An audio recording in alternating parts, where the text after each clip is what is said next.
रामकृष्णारी. आपण आज चातुर्मासावर चर्चा करणार आहोत. चातुर्मास हा शब्द आपण अनेक वेळा ऐकलेला असतो.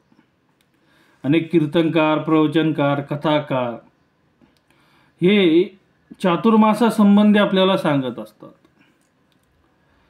तर चातुर्मास म्हणजे काय?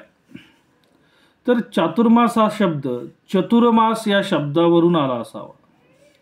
चतुर्मास म्हणजे 4 महिने.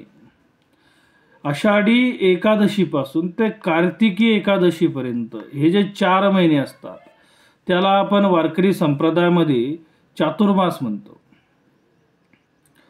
वारकरी शिक्षण घेतलेले विद्यार्थी किंवा वारकरी अध्ययन केलेले विद्यार्थी पंढरपुरामध्ये चातुर्मासाला अनेक त्या ठिकाणी जे विद्वान मंडळी असतात वारकरी संप्रदायातली, तर त्यांच्या मुखातून ज्ञानेश्वरी किंवा इतर काही ग्रंथ त्या ठिकाणी पंढरपुरामध्ये या चातुर्मासात श्रवण करत असतात.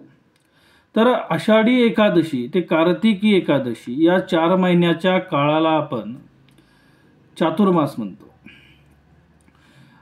तर भगवान विष्णू किंवा आपले पांडुरंग विठ्ठल हे आषाढी एकादशीला योगनिद्रेत जातात, अर्थात झोपी जातात, आणि कार्तिकी एकादशीला ते झोपेतून जागी होतात. तर असा आपल्या वारकऱ्यांची श्रद्धा आहे, विश्वास आहे. तर ज्यावेळेस भगवान विष्णू त्या क्षीरसागरामध्ये झोपी जाण्यासाठी किंवा योगनिद्रेत जाण्यासाठी जातात, त्यावेळेस या सृष्टीचा कार्यभार, या सृष्टीचं व्यवस्थापन ते भगवान शंकराकडे देतात आणि त्या ठिकाणी ते योगनिद्रेत जातात. अशी ही आपली एक श्रद्धा आहे.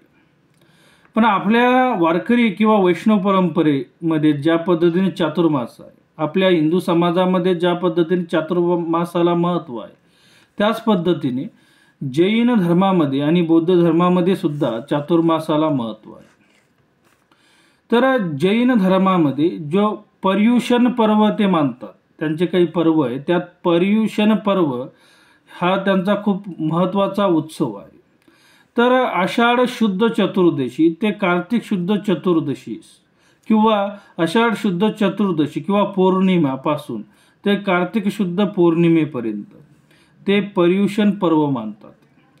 तर जैन धर्मामध्ये अष्टमी, चतुर्दशी, पौर्णिमा व अमावस्या हे पर्व दिवस मानण्याची त्यांच्यामध्ये परंपरा आहे. आणि विशेष करून चातुर्मासातील हे दिवस ते खूप मोठे पर्व दिवस म्हणून ते मानतात. त्याच पद्धतीनं बौद्ध परंपरेमध्ये सुद्धा आपल्याला वर्षावास हा त्यांचा एक उत्सव दिसतो.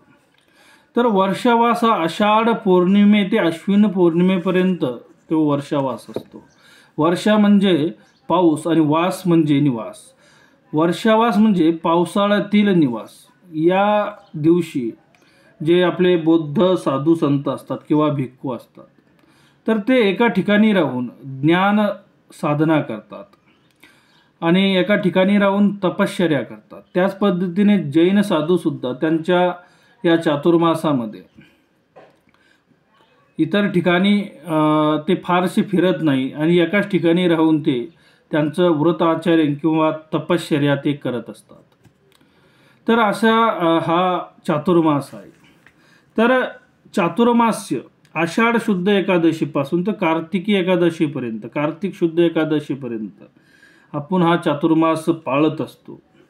वारकरी संप्रदायामध्ये या 4 महिन्यामध्ये अनेक ठिकाणी काकडा, हरिपाठ हे नियमाने घेतले जातात. वर्षभर तर काकडा, हरिपाठ वारकरी घेतोच, पण वारकरी संप्रदायामध्ये या चातुर्मासामध्ये, या 4 महिन्यामध्ये खूप काही उत्सव, कीर्तन, काकडा आरती, भजन, काकडा भजन असे अनेक काही कार्यक्रम अनेक ठिकाणी वारकरी संप्रदायामध्ये आपण घेत असतो.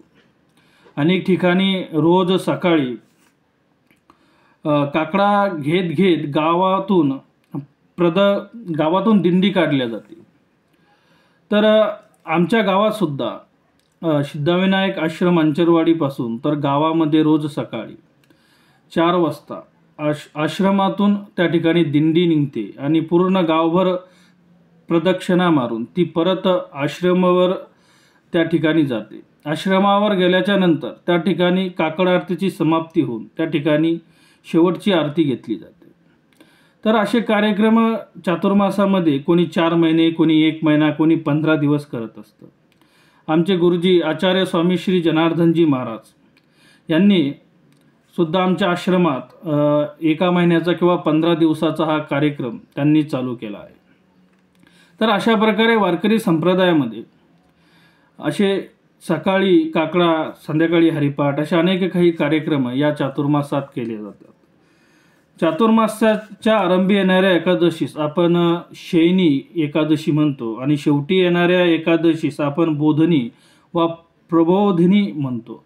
त्याच पद्धतीने तिला देवउठी अशी एकादशीसुद्धा म्हणण्याची काही ठिकाणी परंपरा आहे. कारण त्या दिवशी देव झोपेतून उठतो अशी आपली श्रद्धा आहे. दक्षिणायन ही देवांची रात्र व उत्तरायण हा त्यांचा दिवस असतो. देव चातुर्मास्यात अर्थात दक्षिणायन सुरू झाल्याच्या नंतर शयन करतात. या काळात असुरांपासून रक्षण व्हावे म्हणून धर्मशास्त्रात अनेक व्रते सांगितली आहेत. कारण देव झोपी जातात आणि त्यामुळे असुरांपासून आपलं रक्षण व्हावं म्हणून या धर्मशास्त्रामध्ये अनेक व्रते या चातुर्मासात आपल्याला सांगितली जातात. एकही व्रत न करणाऱ्यास संवत्सरोद्भव असे पाप लागते. म्हणजे जे काही व्रत या चातुर्मासात सांगितले आहे पण आपण एकही नाही केलं तर संवत्सरोद्भव हा असे आपल्याला पाप लागते असं त्या ठिकाणी सांगितलं आहे. चातुर्मास्यात व्रतस्थ राहावे असे महाभारतात सांगितले आहे. म्हणजे महाभारतात सुद्धा चातुर्मास्याचा आपल्याला उल्लेख सापडतो. तर म्हणजे खूप जुनी ही परंपरा आपल्याला या ठिकाणी दिसते. ज्या अर्थी महाभारतात चातुर्मासाचा उल्लेख आला आहे आणि चातुर्मास्यात व्रतस्थ राहावे असे त्या ठिकाणी सांगितले आहे, तर त्या काळापासून ह्या चातुर्मासाला किती महत्त्व असावं हे आपल्याला ऐतिहासिकदृष्ट्या सुद्धा हे व्रत किती महत्त्वाचं आहे हे दिसतं. भाविक लोक या दिवसात धार्मिक ग्रंथाचे वाचन, श्रवण, मनन इत्यादी करतात. तसेच विविध व्रते आचरतात व बंधने पाळतात. ही बंधने मुख्यत्वे आहार विहाराविषयक असतात. म्हणजे जे वैष्णव लोक आहेत ते तर कांदा लसूण खातच नाही, पण बऱ्याच ठिकाणी चातुर्मासात जे कांदा लसूण खाणारे लोकसुद्धा कांदा लसूण खात नाही असं आपल्याला दिसते. आणि त्याच पद्धतीने मांसाहार करणाऱ्या काही लोकांमध्ये सुद्धा चातुर्मासात मांसाहार करू नये असं मानलं जातं. जसं की श्रावण महिन्यामध्ये बहुतेक हिंदू हे मांसाहार करत नाही असं आपल्याला या ठिकाणी दिसतं. या काळात वैश्वदेव केल्याशिवाय व विष्णूस नैवेद्य दाखवल्याशिवाय अन्नग्रहण करू नये असे म्हटले आहे. मुळात हा चातुर्मासच भगवान विष्णूसाठी, पांडुरंगासाठी, विठ्ठलासाठी आपल्याला दिसतो. चातुर्मास्यात जे पदार्थ वर्ज्य सांगितले आहे ते आरोग्याच्या दृष्टीने या काळात विषयोपभोग घेऊ नये. म्हणजे ते विष आहे असं समजावं आणि त्याचं विषय उपभोग करू नये असं या ठिकाणी आपल्याला दिसतं. आत्मोन्नतीसाठी व्रतस्थ, सदाचरणी, संयमी व स्वार्थत्यागी राहून परमेश्वर कृपा संपदावी असे सांगितले आहे. या काळात स्त्रिया विविध व्रते आचरतात. अनेक स्त्रिया धरणे पारणे नावाचे म्हणजे 1 दिवस उपवास व 1 दिवस भोजन असे व्रत पाळतात. तुळशी पूजा, ईशभक्ती, एकभुक्त राहावे, संयम इत्यादी त्या निष्ठेने पाळतात. चातुर्मास्य याग नावाचा एक याग असून चातुर्मास्य व्रत नावाचे एक व्रतही आहे. तर सर्व वर्णातील स्त्री पुरुषांना तसेच वैष्णवांप्रमाणे शैवांनाही हे व्रत विहित म्हणून सांगितले आहे. म्हणजे चातुर्मास्य याग आपल्या वैदिक परंपरेमध्ये अनेक याग आपल्याला दिसतात. तर ज्याप्रमाणे इतर याग आपल्याला वेगवेगळे दिसतात त्याप्रमाणे चातुर्मास्य याग नावाचा एक याग आपल्याला या ठिकाणी या चातुर्मास नावाने चातुर्मास्य नावाचा याग चातुर्मास्य याग आपल्याला दिसतो. आणि त्याच पद्धतीने चातुर्मास्य व्रत असेही दिसते. वैष्णवांप्रमाणे शैव, वैष्णव म्हणजे विष्णूचे भक्त आणि शैव म्हणजे भगवान शंकराचे भक्त.